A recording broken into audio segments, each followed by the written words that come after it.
Welcome back to the Chatooine Show, everyone, the best and brightest podcast in the galaxy, filled with the wretched hive of scum and villainy. We're here every Wednesday nights, normally talking about all things Star Wars, but tonight we're taking a little bit of a break from that. We'll talk a little bit about Star Wars, but our main topic is going to be The Boys Season 4. So I'm Star Wars only. Tonight I'm joined with just Lunga.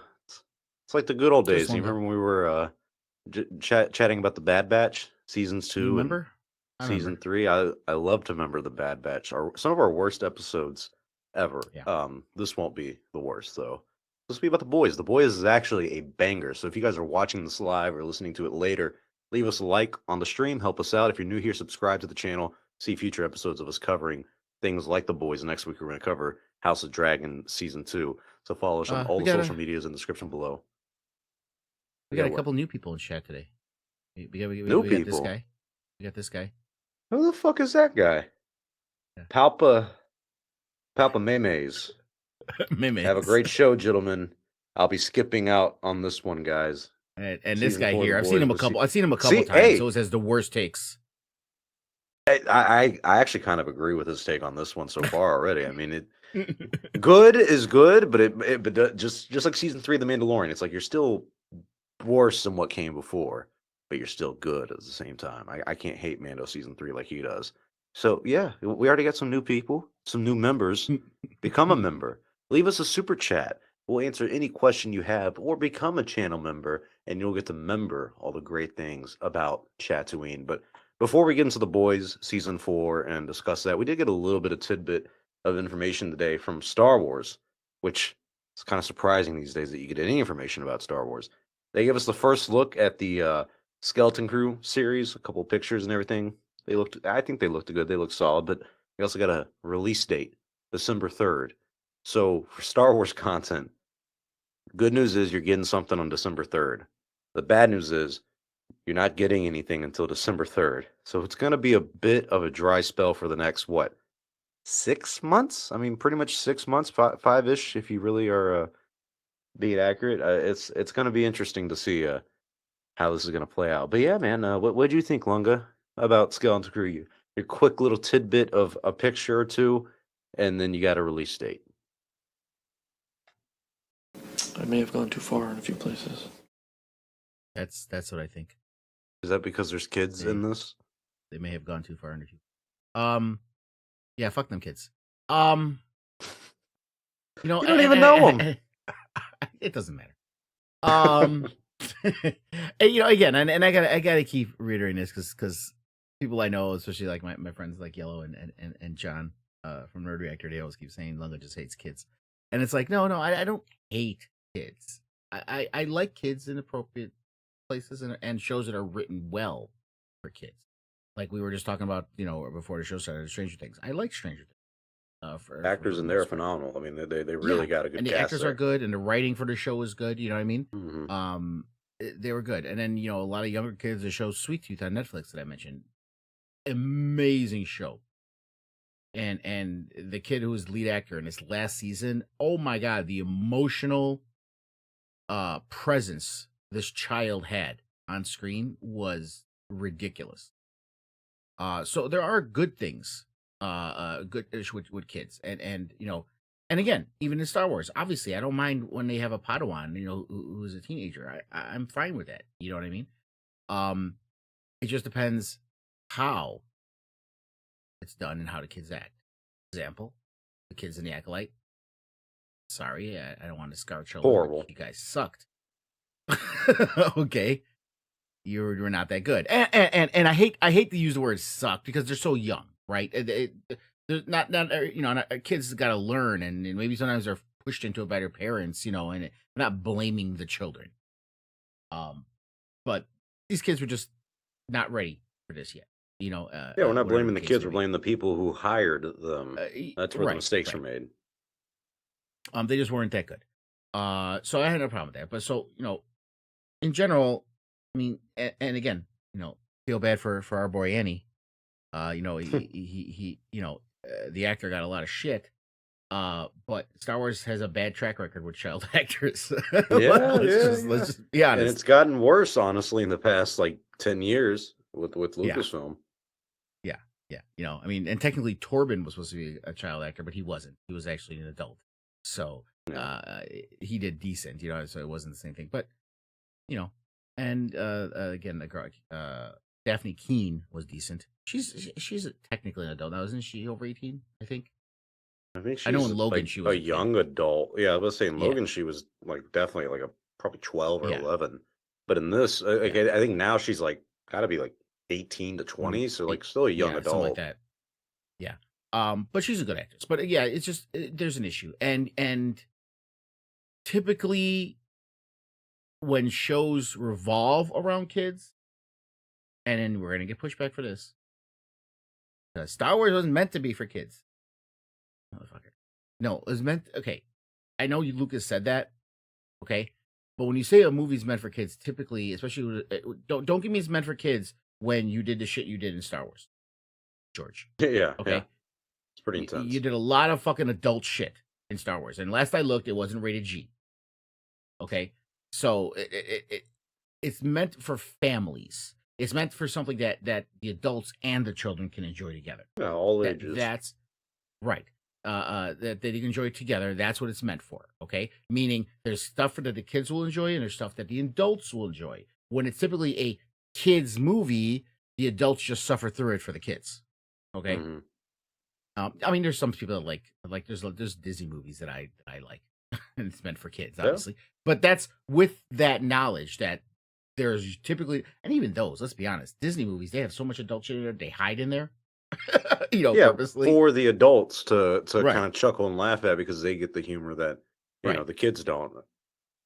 But when Problem I they think with make like a Skeleton usually Crew is all the kids. You have too many at this point. It's like, oh, right, when you have so that many many kids. children and you're revolving it around children, it's going to feel like it's just about the kid show, and that's my concern about this. Who knows? I could be shocked. I could watch this and say, "Shit, this is the best thing they've done all year." Who knows? There's a possibility, but I'm not optimistic about it. Let's just put it that way. I'm it's funny because I feel like there's so much pushback against the show already. Even kind of before we got any tidbits about it, there's kind of like a Skeleton Crew, like, all right, who really cares about it? Even with the announcement of it, it was like, all right, this seems like another whatever Star Wars show. But I think after the Acolyte and the bad reaction to that, it's making the Skeleton Crew marketing even worse because fans can't differentiate the two shows in their mind because they go, the Acolyte was bad, and they don't know, or maybe they do, that other people are making Skeleton Crew that did not make the Acolyte, but because the Acolyte was bad to them, they're like, all right, well, I'm just tuning out of the Skeleton Crew. And I can see the feeling too. Like, honest to God, I could take or leave Skeleton Crew. You could tell me like the next Star Wars series was just Andor and Skeleton Crew was never happening. I would not lose a night of sleep. It's like whatever. But like Goldman says, and I like that he said this when we were starting our Acolyte coverage, is that you have to earn my excitement. And Skeleton Crew clearly has to do that with the trailer or something to keep me interested or get me interested. But I really can't judge it until the first couple episodes drop. But I am worried about having, it looks like 4 lead characters as kids, and then you have Jude Law. And it's another one of those things where he's a Jedi who survived the entire original trilogy, and I beat this point. I beat this. What do they call it? I keep beating this drum about how I'm tired of Jedi living past the original trilogy. I feel like the message of Luke really being the last Jedi or the only hope is lessened the more and more Jedi that survive. That whole arc is kind of just throughout the galaxy and the fall of the Jedi Order. It just feels lessened and lessened each time.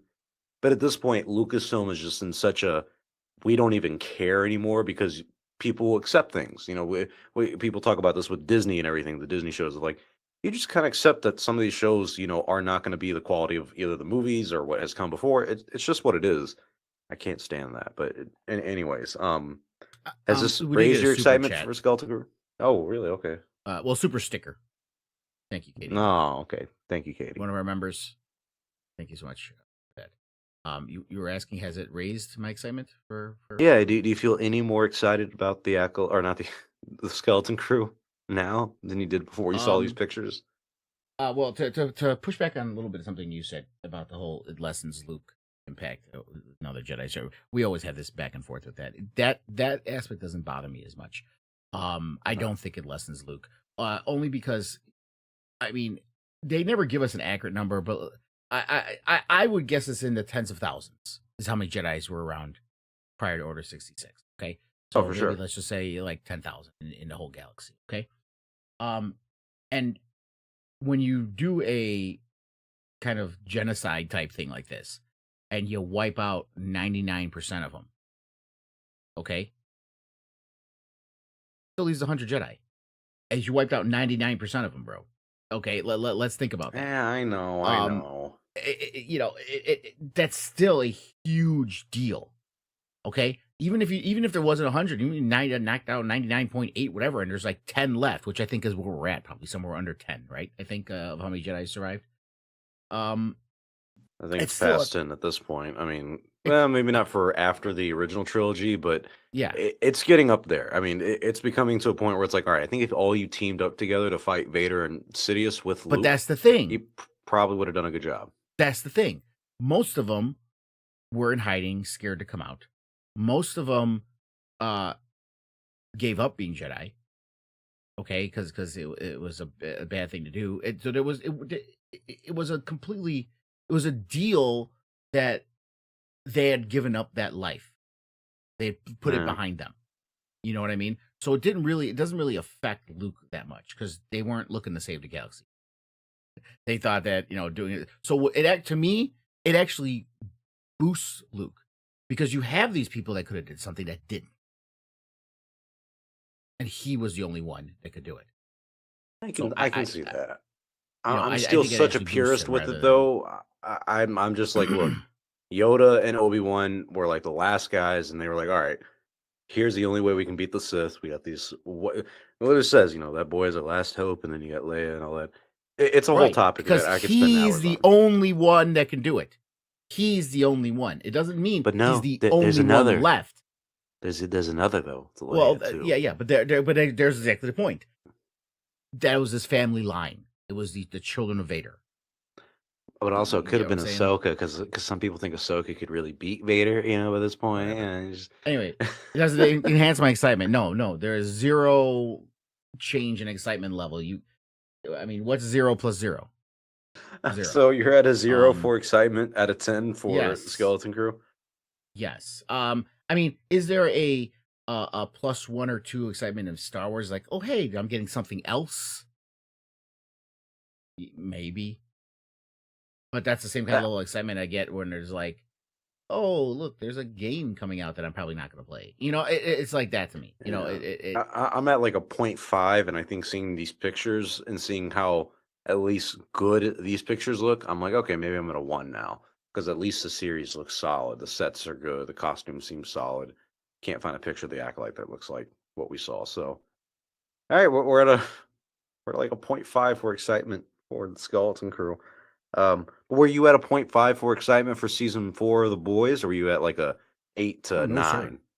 I was at that. I was brimming with excitement. It was boiling over. It was, where the fuck is my boys? Okay. Again, I'm one of the people, I really enjoyed Gen V. I enjoyed that little spin-off series. Sad that that one actor died. He was actually great in that. Did you watch that one, by the way? Yeah, I did not. And You my should. friend from 'Cause they're work, in one the of my season. managers, keeps saying, yeah, he keeps telling me to watch it, and he says that it kind of The Boys season 4 kind of spoils a big plot point from Gen V, but Yeah. they tie in together Well, it very doesn't, well. because the whole point of it is that was Gen V was the lead into this season. So you were Yeah, they supposed to said watch if Gen V. you watch Gen V, it would help your experience of watching The Boys season 4. Like, it's not a requirement, but it does help. And so Yeah. I do need to watch it, but I've only I don't know. I didn't watch the Diabolical, like a little animated I did. series I or did movie too. they did. Yeah, I skipped that one. I was like, all right, it's But whatever. that Diabolical, it was kind of like, do you remember the Animatrix, the little animated shorts they made for the Matrix? Yeah, I saw clips of those. That anthology. It was kind of like that, where it tells you stories that aren't necessarily about the people in the Matrix, but it kind of gives you these little stories that help like explain some stuff of the world. You know what I mean? So it was kind of that thing. Like, again, we're jumping to the end here, but everyone should have seen The Boys. But Butcher's tentacle monster that was explored, Diabolical, with some regular people. Mm. So, and it was a cancer thing, and it mutated in this monster that has its own sentience, and actually came out of her at the end of the episode and stuff. So, Oh shit. so yeah, so that kind of ties into, oh look, so when you watch The Boys, you're like, oh yeah, I've seen this before, and I know what happened. That's why it's happening. So it's kind of Oh, those I things. remember. But it's not required viewing. But it's one of those little filler things that like makes you go, oh okay, yeah, I get it. But so yeah, I was super excited for the season. And I'll be one of those that it didn't disappoint. And I'm on the opposite end. I'm known as a cynic, and I hate carrying this over from Star Wars to another show or something. But all three of the big show, we'll talk about House of the Dragon next week. But even House of the Dragon, now that we're in like the second half of the season, people have been. This last episode was good, but before that, people have been kind of like down on it, like, this really isn't as good as the first season.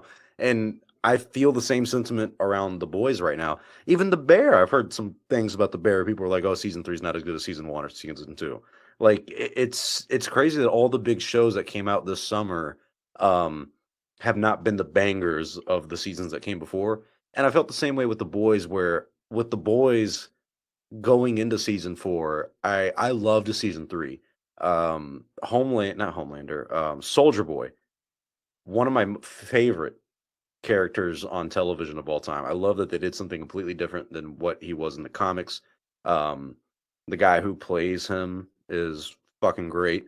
Jensen Ackles, yeah. Yeah, handsome fucking guy.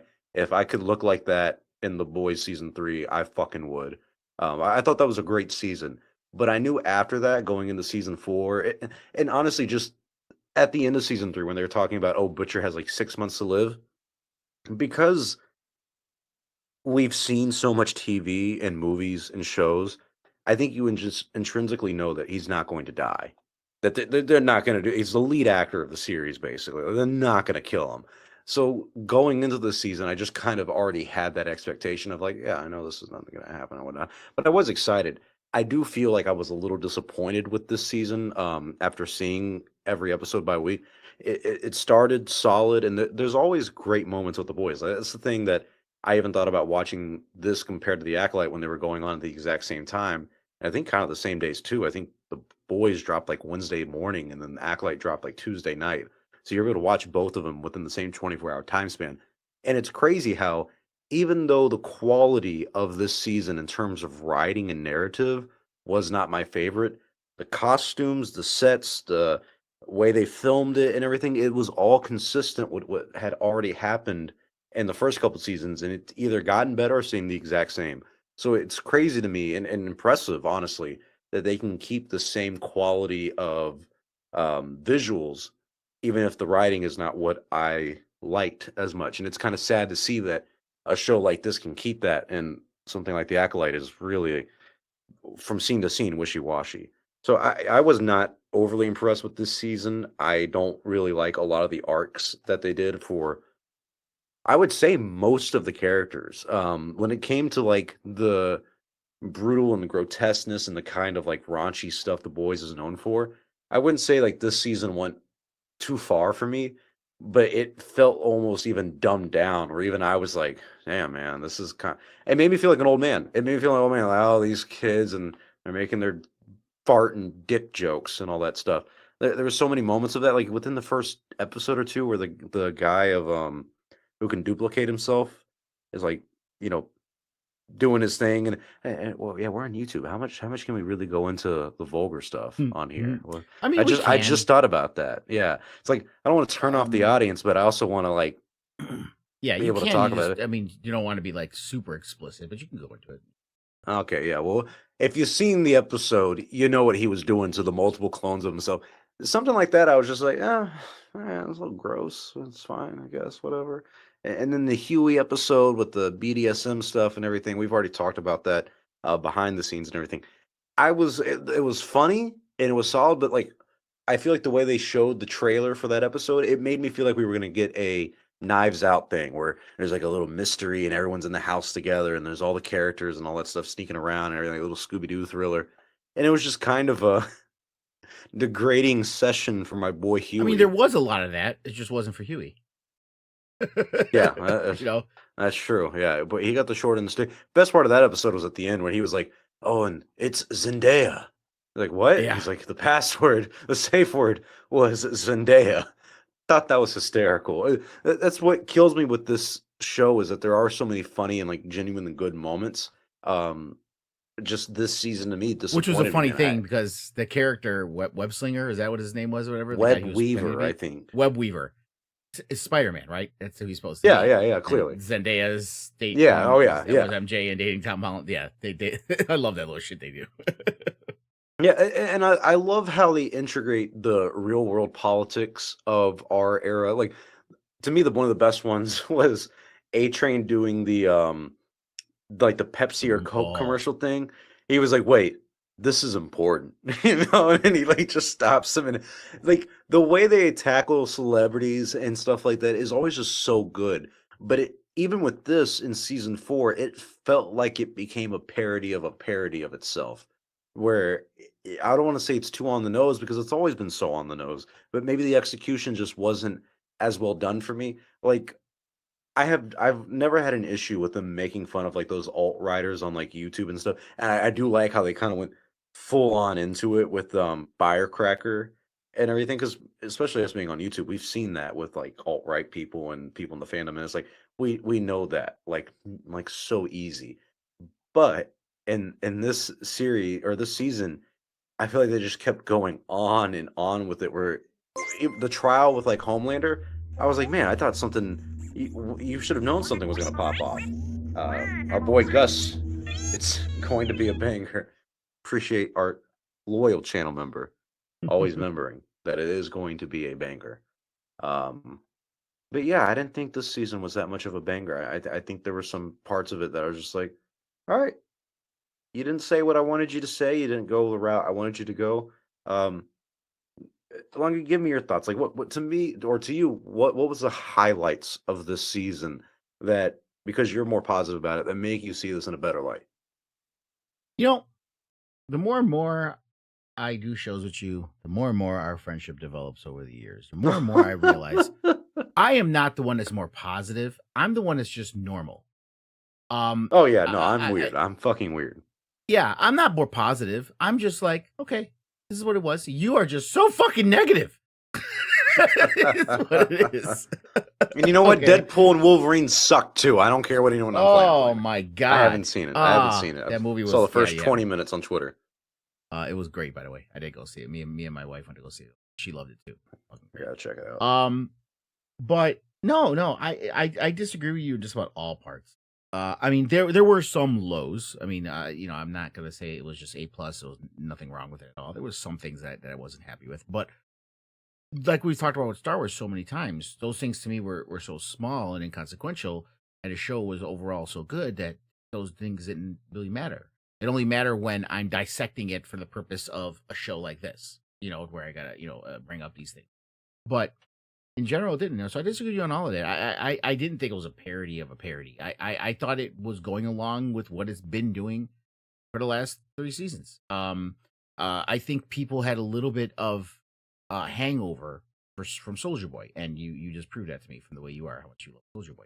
I think people had a You're not hangover, wrong. and now they wanted their fix, and there was no Soldier Boy, and they're like, okay, so what are we watching here? And it's like, oh, this ain't as good. It's like, well, what the fuck, So I think it's more of a case of that last season was so good with Soldier Boy that this one didn't live up to expectations because it didn't meet that level of excitement, not because it was bad. I think you're hitting it on the head right there. I mean, you're not wrong. Right. So that's why I don't like to say this season sucked, because it didn't. If you want to do a comparison and say, well, I like season 3 better because of this, sure, I can understand that, but it doesn't mean that this season was bad or it dipped in quality. It did what it meant to do, and I thought the arcs for the most part were great. Huey's arc was spectacular. We disagreed about this, but I thought Frenchie's arc was fucking great. Even the senator, the vice president, the stuff going on with her story. Vogelbaum, is that her name? Yeah, something like that. Yeah, her, the one with the mind powers to blow up heads. Her story was great. You brought up the whole thing with Huey in the BDSM dungeon. I thought that was great because what it showed, especially when he has that revelation of things going on with him, with his father, and the other stuff in this season, it shows how much he normalized. Like he was there. Like at any other point, any of us would be like, "This no, there's no way I could do this." Okay, what are you Yeah, talking about? And he was just there, like, okay, all right. Well, apparently I'm gonna have my ass played with because that's what I gotta do for this. yeah, And he just normalized it. That when he came out of it so scarred, he was just like, "There's just another scar on top of the scars on top of the scars." You know what I mean? So he just yeah. like No. he normalizes so much, and I think he came to that realization during the season. It's like, oh my god, I let this shit happen because it Yeah, became he so said something normal to like, me. he's like, I just got peed on and like Yeah, my dad just died and everything. Like, what right. is wrong with me? And he didn't even catch up to him. The trauma didn't even catch up to him yet because he's had so much trauma that the trauma of his dad didn't even catch up to him yet. And he had that kind of meltdown, at that point is like, I just lost my dad.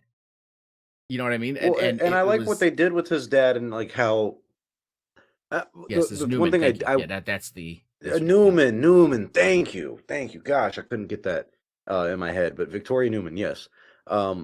The thing with the dad was like I feel like they kind of phased him out a little bit as the show went on, but I don't think he was supposed to be always that integral of a character. Um, but I like that he passed away in this season. I just didn't like how they went from, all right, he's passing away. Oh my gosh, his mom is here. Holy shit. Oh, the dad's actually gonna live, but he's got superpowers now. Now he's really dead. Is the twist thing, it wasn't bad, and I think it was actually a very good episode and very emotional, especially at the end.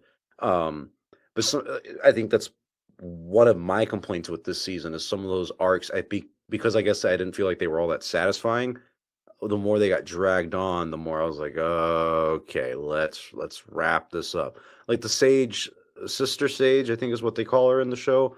Um, I thought she was interesting, and I liked how they kind of took a break from her too, where Homelander like kind of fires her or something well, like that's great that, because and then it showed because she has her everything with her is a long game, and yes, that's why yes, it was yes, great. and she came back in the end and like I think she shot somebody or something and was just like, yeah, like bro, like I'm in this to win this, bro. Like you thought Yeah, you could get rid of me, like I'm thinking ahead. Like you I liked firing her. me was part of the plan.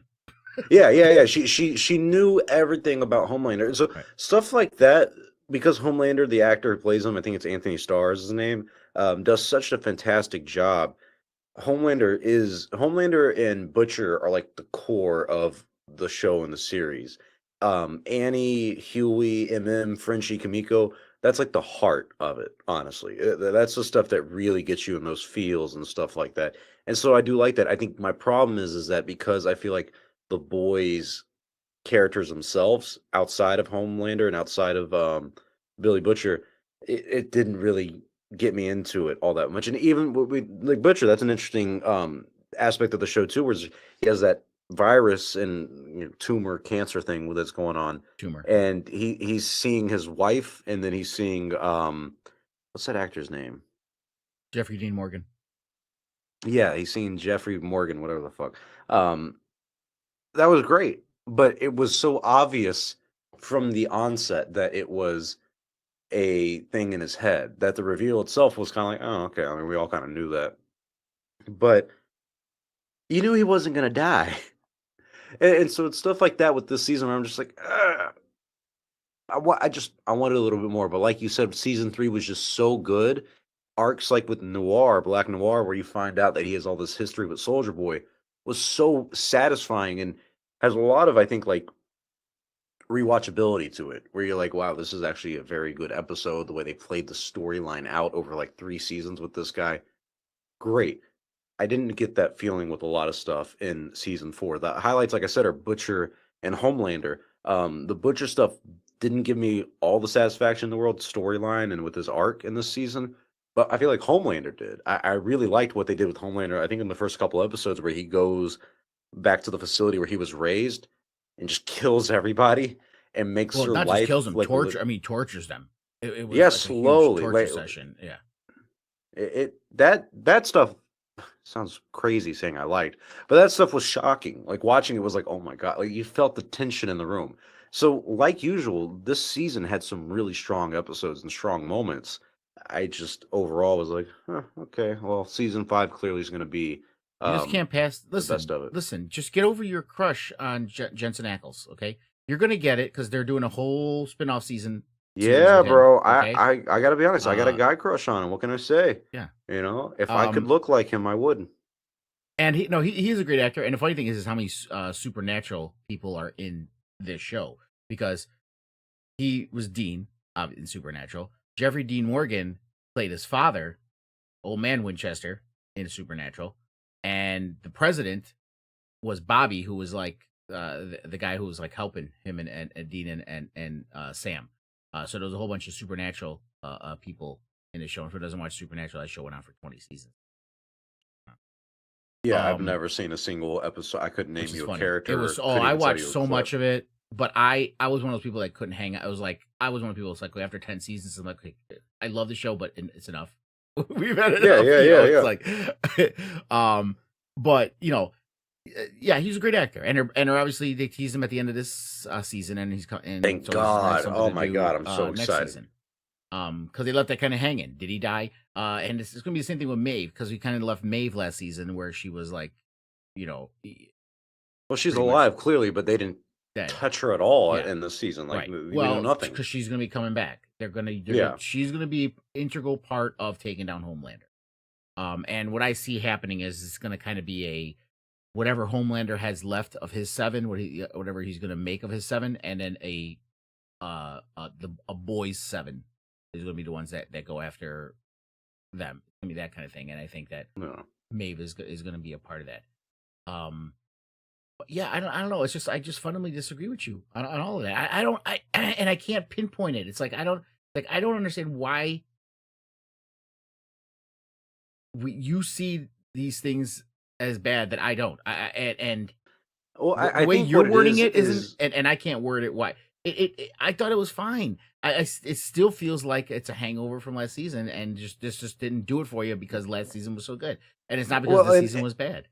I think the way we're both looking at it is different because I feel like I'm looking at the season in isolation compared to the other three, where maybe you're I looking don't. at it with the yeah. See, and so when you don't It's look a at it in continuation of the isolation, story. it is, and I think that's one of the things. Like, if I watch Game of Thrones, right around season 5 or season 6, where we stop going to King's Landing as much, and it doesn't feel like we're into the usual nostalgic feeling of Game of Well, hold Thrones. on, hold on. You can't compare Game of Thrones because that's when the books ended and I know, Weiss and I know, Benioff were doing their own but fucking but thing. but I'm saying by the time of season 6 and 5, you start seeing the drop off, and I think that's because they're so deep into the plot and the story. It's about time to start wrapping it up. So those moments of I don't know how to describe it. Like there's parts of Game of Thrones the first 3 to 4 seasons where you're like, well, it's kind of nice to go to King's Landing. It's kind of nice to check on Daenerys or something like that. Like seeing Arya and the Hound travel for like a whole season together, like stuff like that really cool, fun memories, and it keeps the plot moving and everything. But you have to, it all has to come to an end because you have to get to the ending. You have to get to that satisfying moment. I think that's where The Boys season 4 was at, where it doesn't feel like seasons 1, 2, or 3, where the gang's all together. We're all going to go fight Vought together and whatnot. Like, they're really like neck deep into this. And this entire season is basically just a hype machine for season 5. It's building the groundwork for season Yeah, 5 if of you're looking at Homelander's it taking over. outside of the story, okay, if you're analyzing it like a producer or something, okay, but Yeah, yeah. if you're watching it as a continuation of the story, it's that bridge, necessary bridge, okay, because we see Huey go from this traumatized kid, like starting out at the beginning with just blood all over him and his girlfriend exploding, and then wanting all this revenge, thinking he's getting it, but then he's going to continue being that way because he just can't get out of his loop that he's in, and then finally now coming to terms with everything after everything that's happened, um, leading into season 5, you had to see that arc, and it was important for this, and Starlighter, even though she was to me one of the weakest parts of the season, um, we see how she's fighting of not wanting to be Starlighter. She just wants to be Annie, right? And she's realizing fighting what we're fighting, I can't just be Annie, and her powers not working was a symptom of that. That's why it was all psychosomatic reason why she used powers. It had nothing to do with her powers. She just couldn't use them. You know what I mean? Yeah. So it's that bridge, and I think even if when you watch the last season, I think you're gonna be less hard on this season once we see the next season, which I believe is the last season.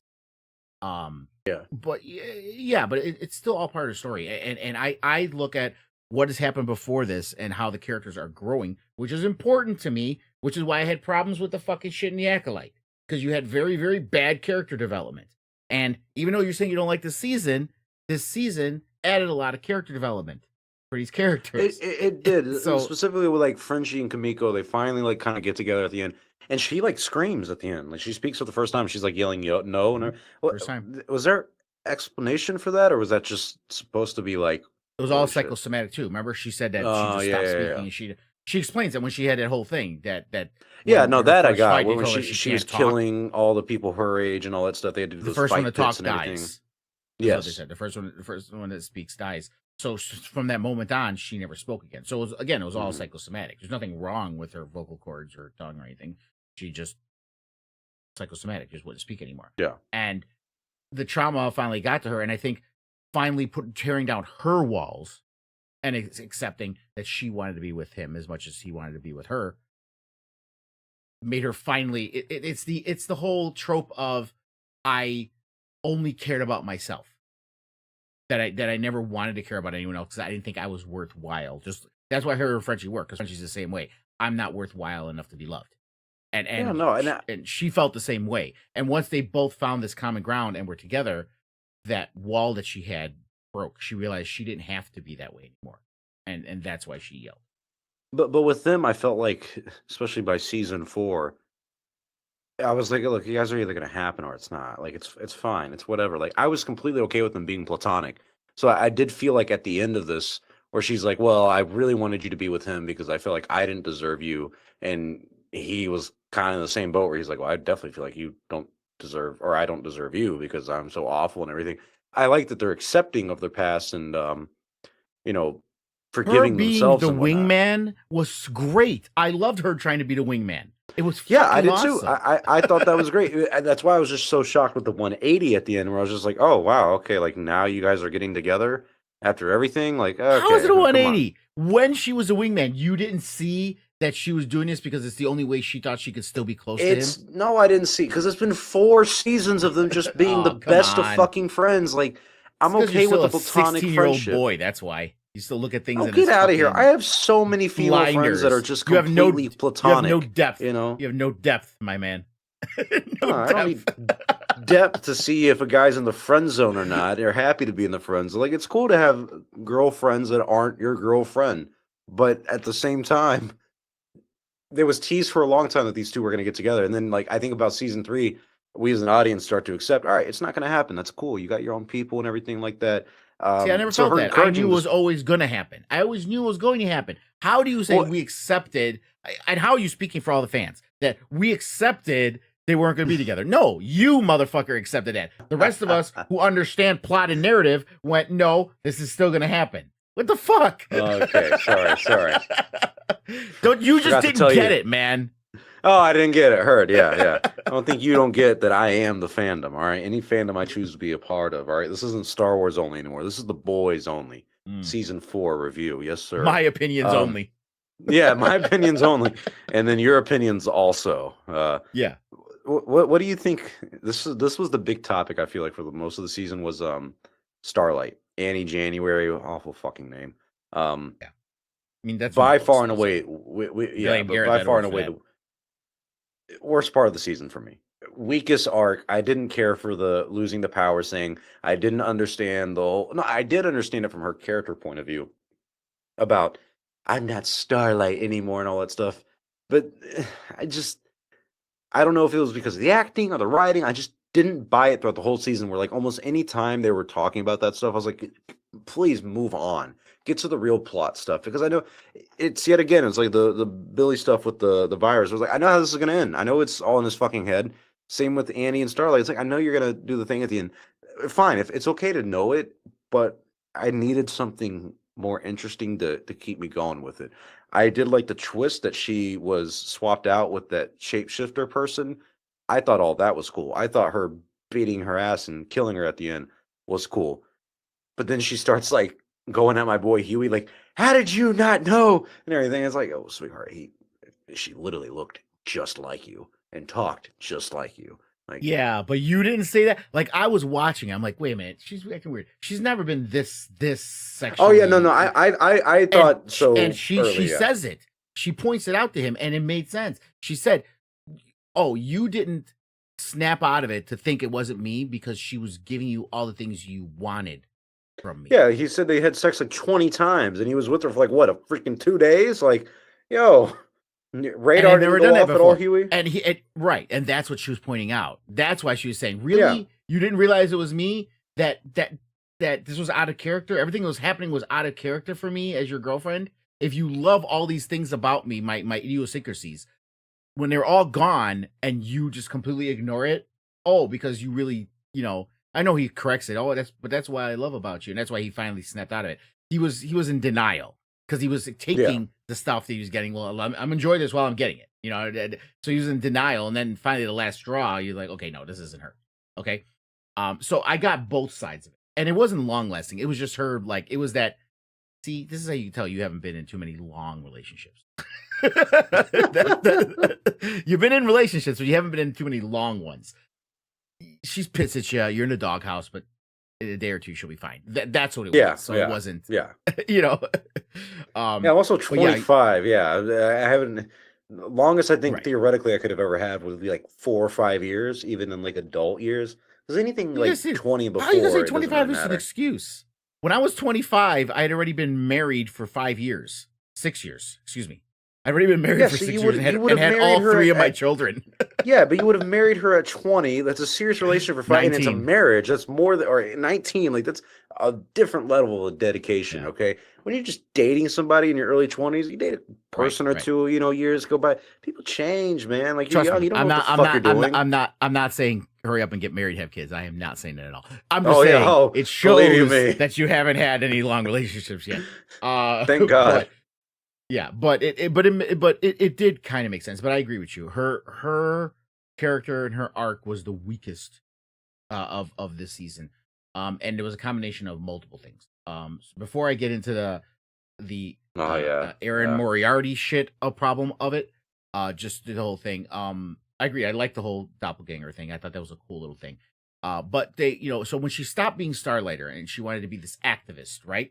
Which I think is a cool thing to do, especially when you have this far right, alt right kind of shit going on. You can have her with the progressive, far progressive nutbag left, right? I thought it was a nice juxtaposition. Well, they don't make it seem like the Starlighters are far left. Well, no, they did. Oh yeah, they did. You kidding me? Yeah, they did. I didn't feel like that. They were the ones doing the whole throwing the coffee on people and graffitiing. They were like progressives to the fucking max. Everything they were, and they were all about women's rights. And yeah, they was completely progressive. You could tell it was 100%. But the problem is Annie, the character, did not embrace it. She was like, she kept like almost shirking the responsibility and leaving it up to her people. To do it all. Yeah. And then they got jumped and then like a fight and everything like that. Right.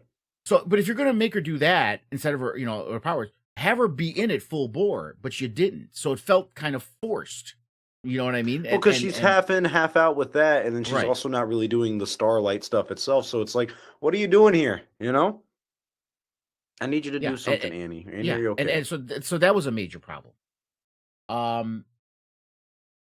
Just her plot in general was very weak. It was very wishy-washy. I think you used that term I feel like it was very forgetful too, because looking back on it, I can't recall much of what was going on with her this season. Whereas seasons 1, 2, and 3, even after not have seen it for a minute, I feel like I can tell you what they were about each season. Like she was mad at Huey in season 3 for doing the compound V, temporary V stuff. She was kind of dealing with that. He's lying to her and all that stuff, and she's trying to protect him, and he doesn't want her to protect him anymore. He wants to be able to protect himself. I can't remember much about what happened in season 2. I'd have to remember like specific plot points, but I know season 1. Well, no, season 2 is kind of more about her exposing Vought in Homelander and the Yeah. Seven and trying to get out. And then season 1 is her discovering everything and realizing how bad things are and like trying to persevere through all of it. So it just for all 4 seasons, this Yeah. was her weakest arc. And on top Well, of that, and the she other looked reason why it was completely weak. different. Yeah, and the other reason why I was weak again, before we even get into that, is the whole abortion angle that they did, right? Like they're trying to show this whole thing about how I hated that. they were exposing this, and it's like supposed to be this big thing for her, and I get why it's a big thing for a woman. Okay, I'm not, Yes. but it didn't fit into what the storyline was, because the only people that are gonna be bothered by that are the alt-right people in the show, right? That's what people. Oh my God, look at her! Oh, she's Well, a, not even the you know, all right people, just conservative faith people like her mom, who was like, yo, yeah, you right, have an image, and right. like, and so I understood the duality of that, of like, her mom clearly is a moral good person, and she's trying to raise Yeah, Annie yeah. to be the same But thing. again, let's think about what the show is talking about. It would have been made more sense if they had her be this huge Homelander like asshole when she was a kid. You get what I'm saying? Mhm. Where you know what I mean? They kind of play with that a little bit. How she was picking on Firecracker and how she during the pageants she did this thing Oh yeah, behind yeah, her yeah. back. You know what I mean? But you know, instead of the reveal of Firecracker having this information about her abortion, which is just a callback to season 3, right? With her and Huey, was that when it happened? Yeah, that's when they were going to the like Yeah, adoption yeah. place and stuff. Instead of doing that, it would have been better if she had this period of, you know, right before she joined the Seven, where she was like doing Homelander stuff with other heroes. You know, like because she was the top of the young people. You know, she was like Yeah. abusive to them. That would have made more sense in the context of the show and what was going on with the characters. Like, oh shit, I'm fighting this guy, and I realized that I've been kind of keeping secret that I was a lot like him when I was younger. You know Well, what I mean? especially with the Firecracker reveal that she spread that rumor that she was a Yeah. slut and sucked off all the whatever, like that was shocking. And I actually did like that. I can't remember where it was in the show, but like she goes up to Firecracker and she's just like, "Yeah, I'm sorry. Like that was wrong of me, Yeah. and I'm sorry."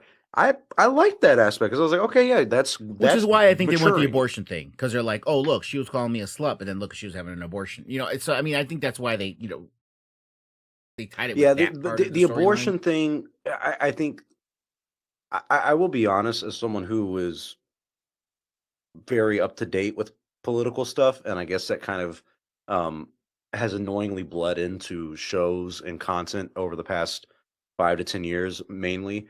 Sometimes it gets old talking about that stuff and seeing that stuff. You just do want to tune it out, and so I don't think it's fair of me to not like the abortion aspect of this season because I don't like that conversation or topic just in general.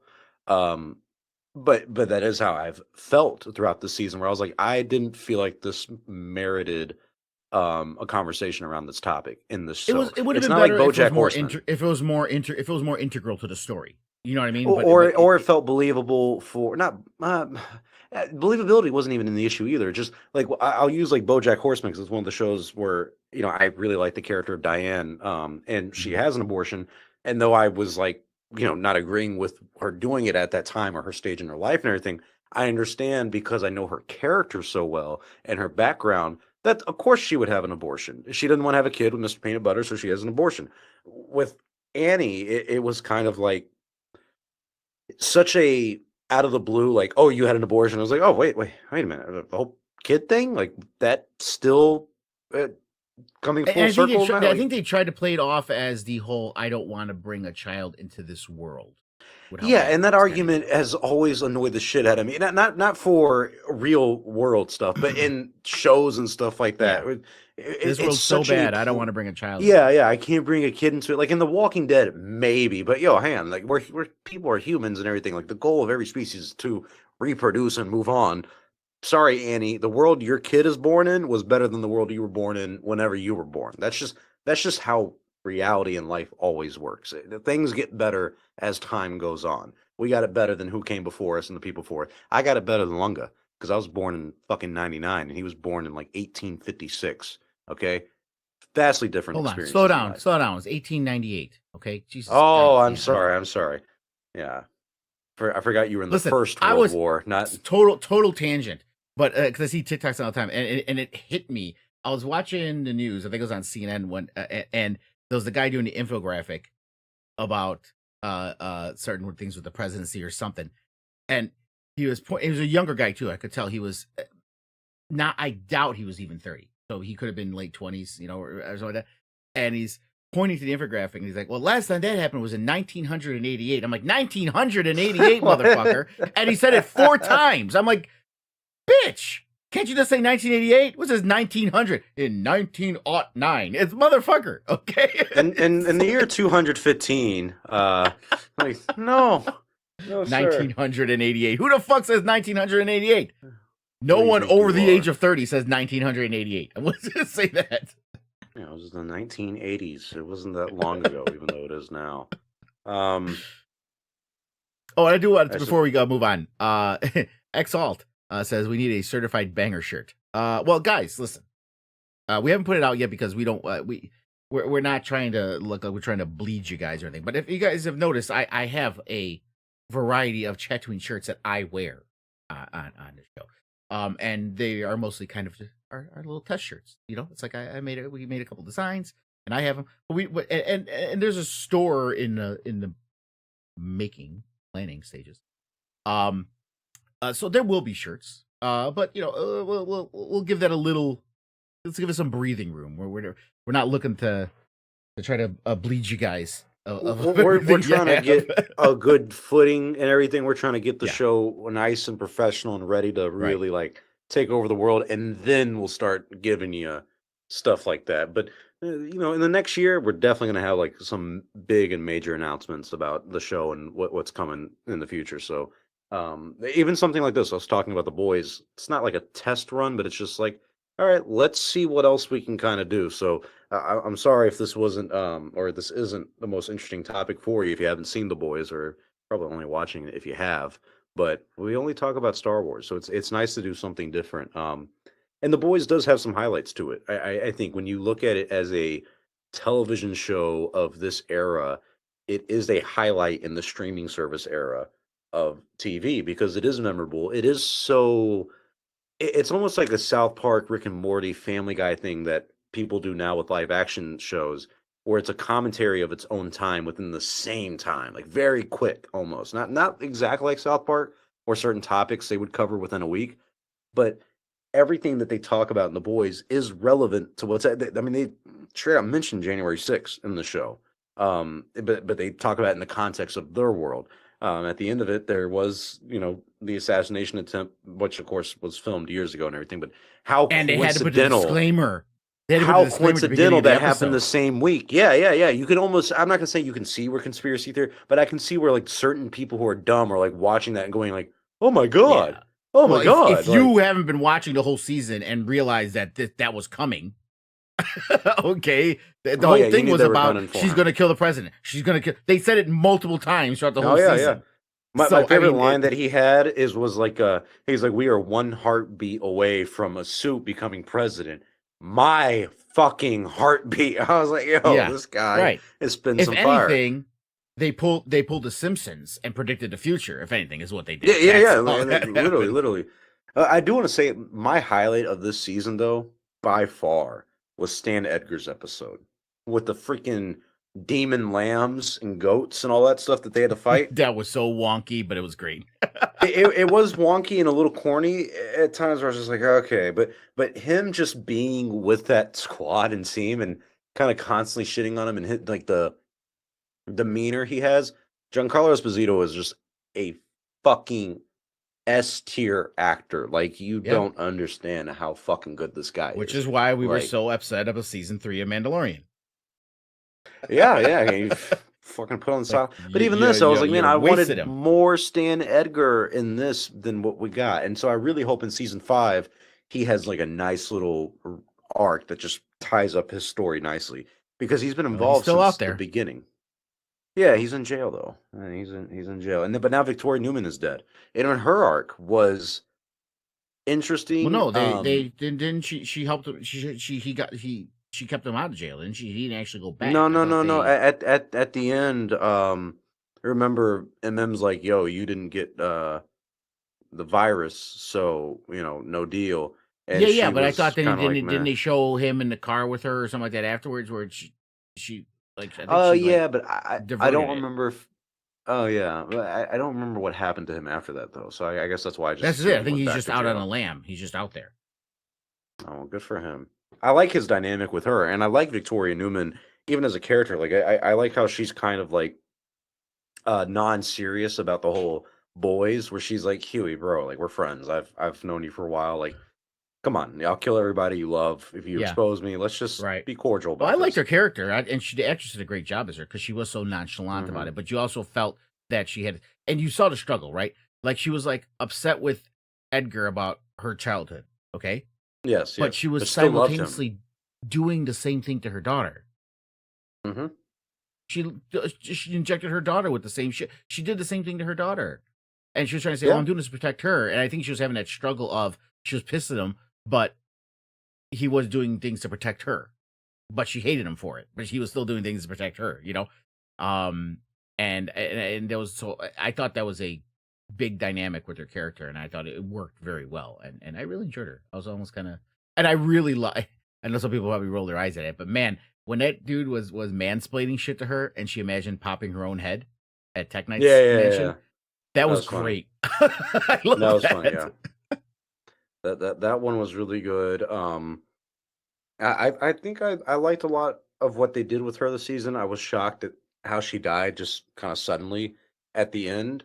Um, but my favorite part with her, I think, is when Homelander just exposes her on live TV, and she's like, "Oh, I'm not. Thank you for calling me a superhero, but I'm not." And then he like laser her, and then you see her And she's eyes change, and she tries to pop his head, and she yeah, can't. That right.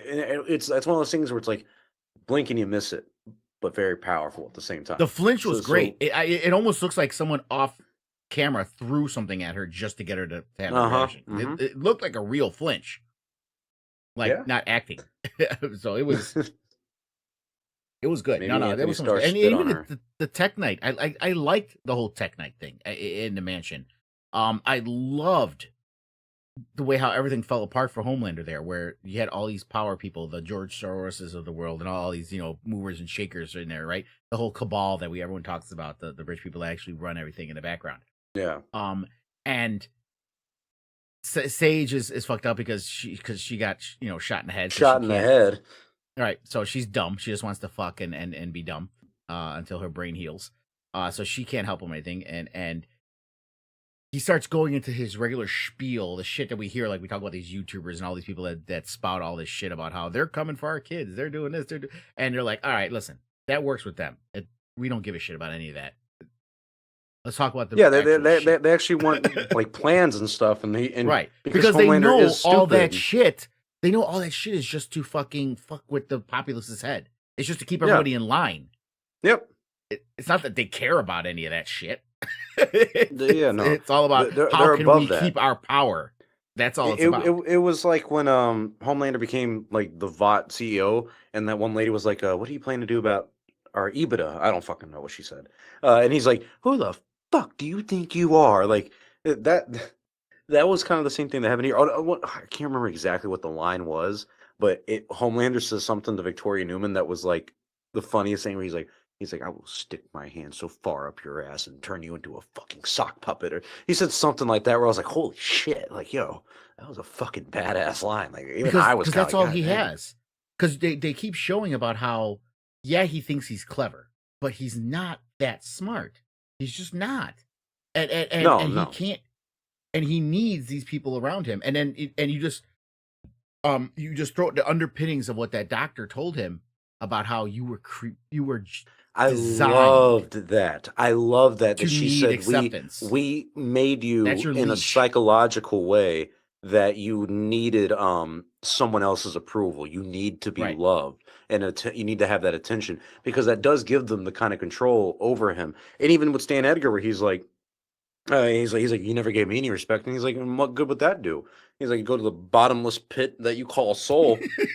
He's like, you're a fucking. He's like, oh no, no. The best I think was like season 2 or season 1, where he goes, he's like, and you, man child that you are, released it out to Yeah. the public or something like that. Like, if you keep Homelander in But line, that's it's why I great. And loved Stan Edgar, because he was the one who didn't even pretend with him. yeah, no, he kept it a buck the entire time. He's like, Yeah. you are simply bad product. And Yeah. he was right. He's like, you think you are the best of Vought? You're nothing. It's kind of like what you just said about the people who run the show, really behind the scenes. They're like, look, I know what you're trying to do, and you think you're this big to do, but especially in this season, Homelander is kind of having his crisis moment.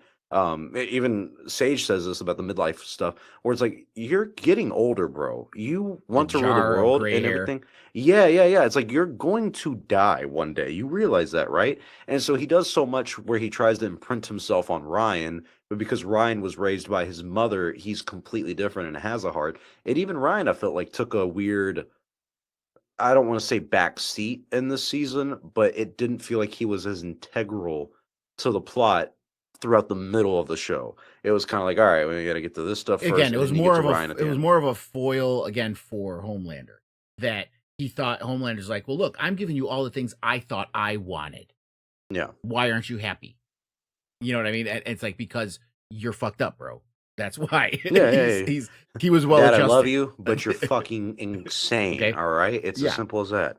And they're setting it. I mean, I guess it's gonna happen. Remember, they're setting this whole thing up as that it's gonna come down to Ryan has got to take down Homelander. But I don't think they're actually gonna do that. I think he's gonna be part of it, but I don't think he's gonna be the one. I think it's gonna be the showdown between Butcher, with Butcher having powers. No, I think Soldier Boy is gonna come in and destroy Homelander and smoke a cigar in like the last scene, and he'll be like, maybe the real boys we made were the friends we made along the way. Um, it'll be beautiful. It's gonna be great.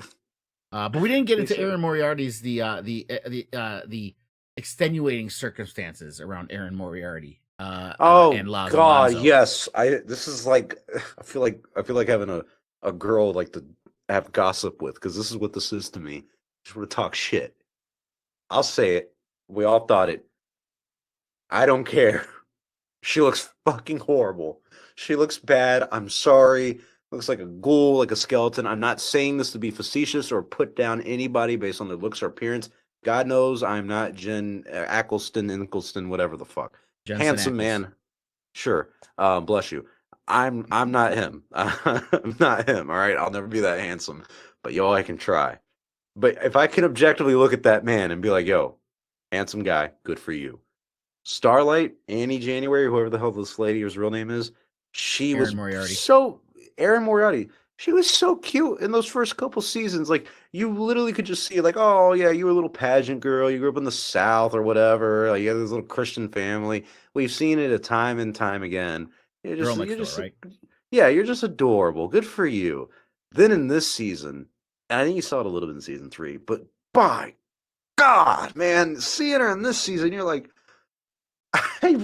for a second, I really was like, yo, who the fuck is this? Did they recast Starlight? Like, who is this lady? And you see, and here's the thing: if I want to be the everyday toxic male, I can say all the things you said. I can say all Thank the you stuff for that. Fuck you. You're welcome. I could say all the things you said, and I in our toxicity, we wouldn't be wrong. But that, to me, the biggest problem with it is it affected her acting. That's the problem I had. That whatever she did, be it Botox, lip injections, whatever surgery she did around her lower face, made it so tight that she has no movement of her upper lips. Okay? So what it ended up doing is two things. It completely dulled her emotive nature. Because if you looked in the first 2 to 3 seasons, her face was very emotive. There's a lot of expression. And we know Botox and all this stuff, especially with kills her all the eyes. nerves. She had a lot of emotion with her eyes. Right. She doesn't have that now. Botox kills, it paralyzes the nerves of your face. So it makes you expressionless. It makes you like a doll. You can't emote. Okay? So it did that. And the delivery of her lines, I don't know if people appreciate, they think the tongue is the only thing that you need, but your whole mouth is what makes you be able to speak the way you do. And even when you notice certain singers, you can see the shape of their mouth when they're singing, and it makes a difference. If that top lip doesn't move, like the way I'm talking right now is my voice, but if I don't move my top lip, this is what I start sounding like if I don't move my top lip. And that's what she sounded like the entire time. It sounded like she had cotton stuffed under, like she had just had surgery in her mouth for her teeth or something, and had cotton shoved under her upper lip because she couldn't move it. It affected her performance. Fuck of all the subjectivity shit and toxic male shit. She looks ugly now, and she was great looking. It affected her performance, and if anyone is going to say otherwise, you are just trying to be kind to protect her feelings. But Well, it it's a affected her performance thing too, and I'm not happy to play the toxic male here, but I will try to Again, give those guys some I'm on your substance. side. I thought she looked way better before that too. Yeah, So it's not a visual. No, it is a visual thing, but it's not an attractiveness thing. What she looked like in season 1, that's not the type of girls that I'm into, the type of women I'm into at all. But she looked like a pretty normal girl from a Midwestern Southern state in the first couple seasons. Now, I think because she looks so different, it is visually jarring. Where it truly it catches your eyes. Where you're like, no, like this is distracting.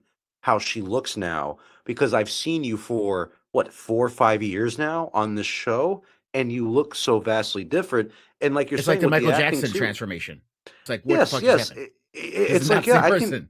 It's like, yo, Michael, I've known you for years. This isn't you, brother. Like, I'm sorry, you look like a completely different person. So with this, I think another bad aspect to it is the surrounding narrative outside of the show, or the creator and the actress. They're all like, oh, yeah, what are you talking about? You can't say anything. And it's like, I'm not saying anything to be negative and be like, oh, you're ugly. You ruined your face or your body. No, I don't think like that. It's a lot more of like sympathy and like, why would you do this to yourself? Like you understand Society. how different you're gonna look in the show, right? Societal standards, especially in Hollywood. That I get, and I don't even want to say societal standards, because it's the LA Hollywood standards. Because as we all know, across the world and the country, men don't necessarily all want stick figure women. We like them with curves. That is there are some men that are attracted to thin women. I'm not saying there aren't, but the overall consensus is we like big butts, and we cannot lie. Okay, that is just the consensus. You other brothers cannot deny. Okay, with many men, that is the consensus. Okay, but that Hollywood, LA mentality of what you're supposed to look like, and it is hard on a lot of, especially women in Hollywood. They fight to reach the standard, and it's a standard that what producers and casting directors are looking for. Do you see what I'm saying? And that's where it comes from. Well, and she's a very young woman she figures, too, because she would have been typecast as this girl next door, and she and probably forever. When you look at it from her perspective, I understand why she felt she needed to make a change. Okay, especially in that thing. I'm not saying it's right. I think it's stupid that you get typecast because you are attractive as you are. Okay, but that's most likely why she did it. Or there could have been personal reasons. There could have been body dysmorphia reasons. There could have been a lot of psychological reasons. Okay. Yeah. But we saw it even with Laz Alonso, who plays Mother's Milk. Okay, and he lost all his weight because he felt he made a change. And it's a good thing in one way, because they're breaking away from with his thing. It was a difference. It was the other side. It was, I don't care what my character's supposed to look like. I'm doing this for my health. Okay. Yeah. Which I get. But the show's winding down. You could have at least still gone to the gym. Instead of doing just cardio and keto, okay, you could have cut the carbs and still gone to the gym. You still would have been healthy, but kept some of your physique, okay, and not have these gaunt face that you have now. But it's not just that, and I don't think it's even just the cardio and keto. It's that Ozempic thing. You've seen it's becoming prevalent in all of Hollywood now. All these people have that gaunt face now because they're all using that Ozempic for weight loss, and it's almost like starvation. You're not eating, yeah, because it curbs your appetite, and that's what's happening with it. And it looks a lot. You see a lot of these actors that have that same look now, and that's where it came from. And I don't think people understand that Ozempic doesn't make you lose weight like they think with these celebrities. It's just that they all did massive amounts of cocaine for like 20 fucking years, and you don't want to eat. that was especially the rock stars, yeah. Yeah. But I mean, what Nickelback said in their song, right? We all Stevie Nicks literally had a hole in her fucking nose from all the amount of blow she was doing. But this is this other side of Hollywood that's been going on lately. Like, you haven't watched it, but the whole thing with Umbrella Academy with Ethan, who is now Ellen Page, who transitioned. or Ellen Page, who once was Ellen, but now is Ethan Page, who transitioned, get and the her name right, character, in I don't want to dead name him, right? The character in the Umbrella Club was female, and there's this whole controversy going right now because he always said that they didn't change the character because he wanted to. They decided to do that. But on we their all own. know they did. Well, now it's starting to come out that I guess the director said something about how they didn't make it, but now it's starting to look bad, and Ethan stayed quiet about it because they're going to realize that now it looks like, oh, they did do it because he requested. Yeah. And it's like, okay, bro, and I can call you bro because you're a man now, right? Bro. Yeah, what's up, my brother? That's what being an actor means. If you feel you're a man, and I'm going to call you a man because you are a man, don't you think playing a woman is a tremendous feat if you can pull off a woman? She's a woman. The character is a woman. Don't change the character for you. It, and okay, he was a man too. I'm on my way, dear. Help is on the way. But that's what acting means. This is why some of this stuff drives me nuts so much, especially when you get this whole, oh, well, you need to hire a trans person to play a trans character. You need to hire this person to play that person because that's who they are. But it's like, no, that's what acting is now. Like, I'm not saying go to the whole fun joke of RDJ with the blackface in that you know, a little extreme, obviously. But that was meant to be. That was meant exactly. To be that was meant joke. to be a joke. Yes, right. Okay. Of how Hollywood is, like these method actors, right? So and how itself, obviously racist it is too, right? Like throughout the whole movie, they're like, you realize you are a racist by doing this. What you mean, like, you people? He's like, what do you mean, you people? Exactly. For 200 years. So yeah, it was very meta. So that made sense. But again, acting is acting still. Okay, I'm not saying if there is someone who's going for a role that might fit it to take them, but you like there's so many roles of people that are paralyzed or in wheelchairs. There's not that many actors that have that. You can't hire just solely them to play people with disabilities. Okay, yeah, Bryan Cranston played that paralyzed guy, right? With like Kevin Hart. There was like a remake of another movie they did in the 90s. I can't remember that. So it's like act. Okay, and understand, like I said, we were talking about in the beginning, Hugh Jackman does not like being that, pun intended, jacked. He likes being lithe. He likes being lithe. He likes being wiry. He doesn't like being muscle bound. But every time Wolverine comes around, he does what he has to do, because that's what the part requires.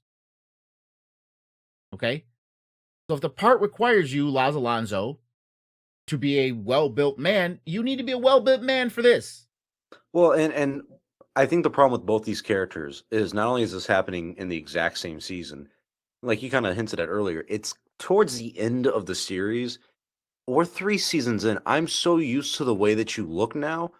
This being such a jarring change, it is a distraction. In The Office, and it's a very different show, of course, but there's like a season where like Toby, the guy who plays Toby, is significantly skinnier. Like he lost a lot of weight. Like he almost looked unwell. And so most of the time when he's on screen, I don't know how you can act like this isn't a thing where like instinctively in your human brain, you go, yo, what the fuck happened? And that's how it is with MM within the first scene where I kid you not. The first scene I saw him, I immediately got on my phone. I was like, yo, did they recast MM? And I know a lot of people felt the same way about him that they do about Starlight. And so that's one of those things where I imagine as a director or showrunner, filmmaker in this situation, I would be very frustrated because I would be like, hey, you do what you have to do. Losing 40 pounds is very healthy. I'm very proud of you, sir. We'll hire the trainers for you. We'll hire every. Yeah. Can we do it after the show ends? Can I pay you to do it after? Let's lose some weight after because like I looked said, good filled in. He looked like you did MMA. Big guy. You know what training is. You can still have muscle and be healthy. Okay. Oh, for sure. Yeah. He can be healthy. I'm not saying do that. Chris Hemsworth, crazy fucking routine he does to be fucking Thor, which is very unhealthy. It's net. All these actors talk about adding all that muscle is very unhealthy, and it's havoc on your body. to do Well, what and they do it in such a short time Short frame too, time. and they don't Right. keep it for like bodybuilders' sake. But even Right. bodybuilders, look how trash their bodies are when they get Right. older. But him, for the shape, he already had the mass. Okay? All he had to do was trim down a little bit. Just, dude, I kid you not, 5 to 10 pounds. If he would have lost 5 to 10 pounds it. in fat, but kept on muscle, because that's, Yeah. I think that's the biggest problem is when you see him in the first couple seasons, even though his weight did change a little bit, like one season he might have been a little bigger than one of the other seasons, because it filled in, especially like, and I think the big thing is the beard too. He took out the beard. So with the beard, and for you guys at home who have any, care about how you look and everything, if you're a little chubby, a beard is going to kind of make your face look even rounder. So you want to have it nice and slim if you don't want that round shape. What this guy had was already a bigger size with the beard, but his beard he actually had a good jawline because he wasn't fat, he was just hefty. So because he had that jawline, he took it away by shaving it and then lost 40 pounds on top of it. His proportion doesn't seem right anymore. His head almost looks a little too long for his body the way he looks now because he lost so much weight in such a seemingly short time because of what we've only seen in the show, even though he probably has lost this weight for 2 or 3 years at this point. It's just stuff like this when the show, it's just so shocking to see. And I couldn't imagine being the showrunner. I'd have been furious when these two motherfuckers Like he showed didn't up have to go that drastic. No one's saying, No. Alonso, fuck your health. Take care of yourself. But you went from one extreme to the other, bro. Yeah. It was, And I'm sorry, as a fan, I feel like you owe me, That's the worst thing about watching shit is being like, oh, you didn't put Luke, Han, and Leia in the fucking Force Awakens together? I'm sorry, I've been around for a while. You need to show me. This is why y'all get paid the big fucking bucks, okay? This is why you get paid the big bucks, is to, yes, crush your body for us. That's why you get paid the big bucks. Yeah. Okay? You know what I want, and by golly George, you're going to fucking give it to me. No, Hogan, I don't care that you're 70 years old. Get back in the goddamn ring. I want to see you do the little ear thing to the crowd and everything. I don't care about the NWO. Yeah. I want all that. Hulkamania, brother. He's too busy ripping his shirt at the Republican National But Convention. even that, that's all. That's in Hulk's Such fucking a joke. Trumpomania has gone wild, brother. God damn. Fucking love it. We bro, have because jumped to the shark. It is so bad.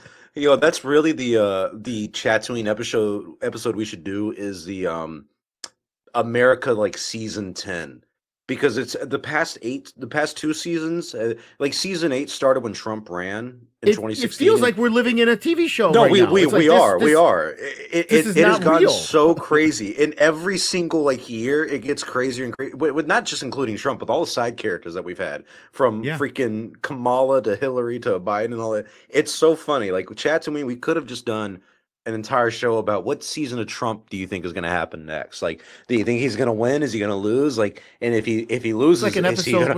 It's like we're in an episode of Veep right now. Have you ever seen Veep with Julia Louis-Dreyfus? No, I've heard of it, but I never watched it. Yeah. My big thing, if season 11 of Trump really wants to go off the rails, I think he's going to have to lose to Kamala this year, and then he's going to run again in 4 years. Again, he's going to do it again, and he's going to win that next one. That would blow my fucking mind, bro. Oh my god, dude! Come on. You heard people were complaining about Biden.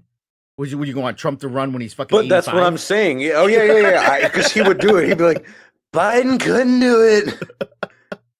But I can. He's gonna slightly be losing his edge a little bit. The doctors have told me I could be maybe the first to live to 120 and still be like I'm 60.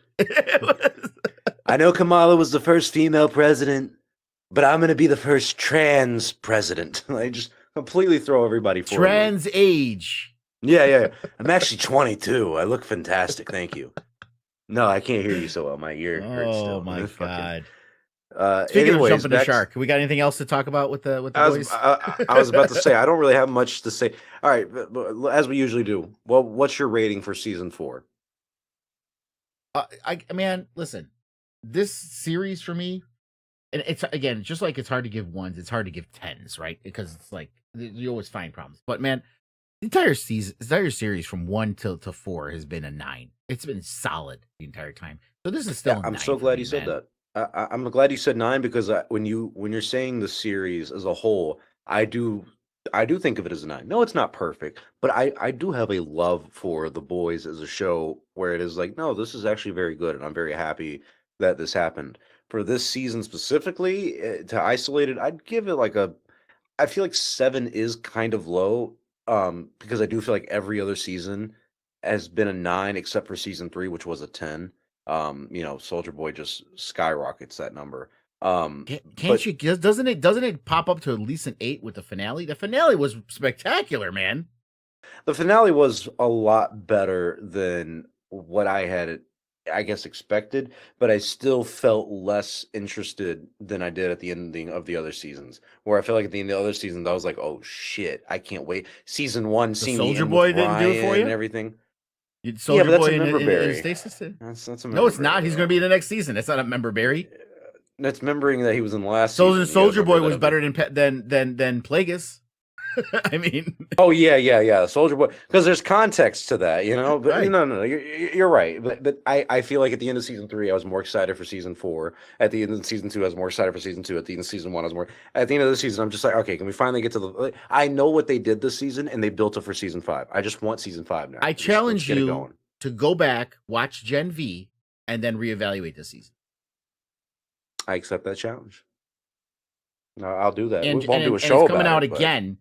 It's coming out again before season 6. This season, the boys are going to lead it to Gen V the next season too. So all right, you that watch makes that. sense. And unfortunately, and I keep forgetting. I hate when this happens. An actor passes away, and I like the actor. He was great, and I've seen him in a few things, but I keep forgetting his name. But the actor that passed away in a motorcycle accident. That was in Gen V, and he was great. Show, and unfortunately, he's not. They're going to have to restructure what they're doing now. Yeah, that's not easy. I always feel bad when stuff like that happens in these situations. Because we're not talking about Star Wars today, did you want to give a quick side? Hey, how'd you feel about this? About the Robert Downey Jr. stuff playing Doctor Doom? Yeah, I'm on, and I hate when my initial reaction lines up with the outrage that you see on Twitter. I'm like, God damn it! Why does my initial reaction, without having looked at online, I'm like, fuck. I'm one of those people now. Yeah. I'm in the same boat, brother. I'm in the same boat. It annoyed me, and again, RDJ is a fucking fantastic actor. Could he, isolated, play Doctor Doom? Of course, you can knock the shit out of the park. Yeah, but you were Tony Stark for 10 fucking years, brother. Like, but it's not just even that. It's, I guess this is people are like, oh, you see, if your parents, oh, you really don't know the comic books because there was a Tony Stark. But yes, I know there was a Tony Stark. Listen, and especially in Marvel, there was a variant for everything you could see. Anything you see them pop off in the movies, expect that it's been done at some point in the comic. Yeah. Okay? But it's an isolated thing. The Tony Stark variant, man, was an offshoot thing that you saw a couple times over the entire history, okay? That was just a couple scenes with him in a couple issues of books. It wasn't like this major character, okay? To me, just when you bring in a villain of such importance like Doctor Doom, and you introduce him as a Tony Stark variant instead of Victor Von Doom, it does a disservice to the character. That's the problem I have with it. Well, and I think, like you just said, also, people know that it's a variant, and I think that's a right. turnoff immediately. And it would have been fine if you were to introduce Doctor Doom and then you have a Tony Stark variant later. That would have been fine. Mm-hmm. You know what I mean? But introduce Victor Von Doom first before you basically say, oh, this is the Tony of another universe, that this is how he decided to build an armor for the world. Because it's that's what they're going to play off of. You remember his whole thing? Yeah, I mean, the story writes itself, yeah. He's trying to build a suit of armor for the world. Well, this is a universe where he did that and he becomes Doctor Doom. I think for me, the biggest thing with this that it shows is kind of like Marvel is in the same situation as Star Wars, but it's not as dire yet. Where they're like, oh, we need, because of the whole Kong Dynasty thing, and honestly, we all know they've been flopping lately. Not like money wise, but like just bring back things not been going well for them. And Robert Downey Jr. And bring back Robert Downey Jr. The height of our popularity. $80 million they're giving this motherfucker for 2 movies. Like, yo, that's not chump change either. And I'm not one of these people who's like upset about that. I'm like, no, I get that. Like the people are going to go see this movie simply because he is in it now. Like me, I will more likely go see this because he is in it than I will Oh, the general Dead. audiences, the people that spend so much money on Endgame and Infinity War, oh yeah, they're gonna flock. Yeah, yeah. I mean, We're all tuning in. business wise, does it make sense? Fuck yeah. I mean, sure, you know. But if you have any care for your creation in your universe, you could have did better. And I think it does a disservice to another actor that could have really shined in the role. I You know what I like mean? the joke I saw on Twitter where someone was like, "Hey Kevin, who do you want to play Doctor Doom?" And he was like, "Oh, that guy from Oppenheimer. I can't remember his name or whatever." Mads Mikkelsen. And no, Killian Murphy. Oh, Is Cillian that his Murphy. Yeah, name? he could Yeah, have. Yeah, yeah, he could do good. yeah. He would have done great, but the joke is that like clearly it was supposed to be him, and he was like, "Oh yeah, the guy from Oppenheimer, Robert Downey Jr. Yeah, of course we can have him play Dr. Yeah, because Doom." he was in there too. Yeah, Oh, the old guy. yeah. Yeah. Oh, Alden Ehrenreich, I think he could do freaking Doctor Doom as well. Yeah, no, but I mean, I do Mads think that Mikkelsen is the perfect pick, but he also played. He already played Caecilius in Doctor Strange. and But that doesn't Marvel matter hasn't 'cause we're had doing the banger villains Robert that Downey like Jr. Star is Wars playing has. him. Yeah, Again, they could have. Marvel's Ultron was great. even the actor But that did Ultron was great, but the execution of yes, that movie was meh. but Ultron is a little different because you almost feel like they took such a great villain and kind of one and done him, because that's what Marvel does. Mhm. They bring up a villain and kill him. But Ultron is one of those that can keep coming back because he's a program. He could hide himself in anything and come back. So Yeah, he should that's come an back. easy fix for Ultron. But yeah, it's just, again, I mean, am I going to watch it and then maybe end up still loving it? Probably, because Robert Downey Jr. is just so fucking good. You know what I mean? But yeah, I'd rather would have seen a Victor Von Doom first before you introduce you. The first Doctor Doom you see in the MCU on live action is a variant. But, Yeah, for someone like me, I'm so tuned out of the Marvel stuff, and almost like a silent protest because I'm tired of these kind of movies, and I'm tired of this kind of like simple movie going experience where it, I feel like a modern generation of most storytelling oh, is shut an up and attempt go to watch Deadpool and Wolverine and just consume. It was fucking great, bro. I'm sure it was. Yeah, I'm It sure was it was. fucking great. But it's all member berries now, bro. Everything's member You berries. know, there's Remember how not. good this No, was? no. They did it very well. Again, you abused the word member berries. I made You're member banned. berries. I You're made banned. member berries. I'm the reason No, member you're berries is banned. in the You're lexicon, sir. Yeah, remember Alex? Oh, I remember. Remember Chewbacca? I love to remember Chewbacca. But that's the uh, world now, is that we've attempted to capture so much nostalgia from things that were good. We don't make anything that's worth being nostalgic over anymore.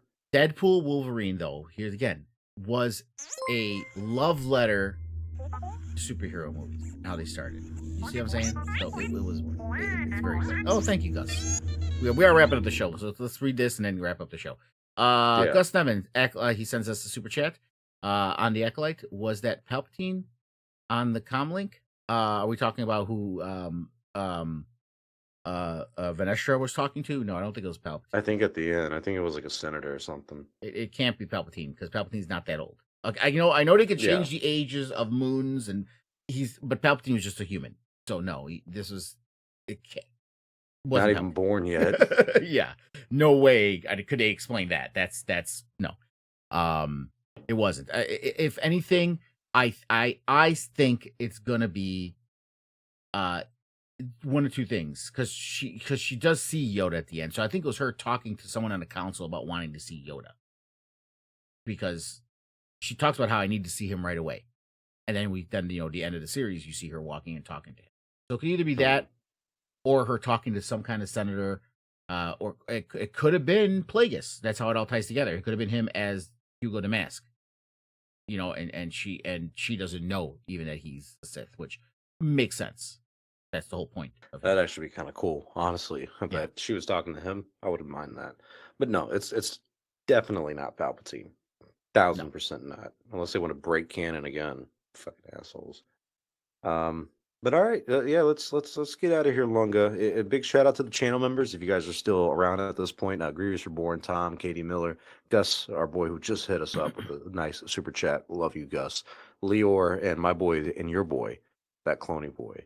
We'll be here next week. We'll be talking about the House of Dragons season 2, and then the week after that, we'll come back for a little bit of Star Wars stuff because of the D23 announcements.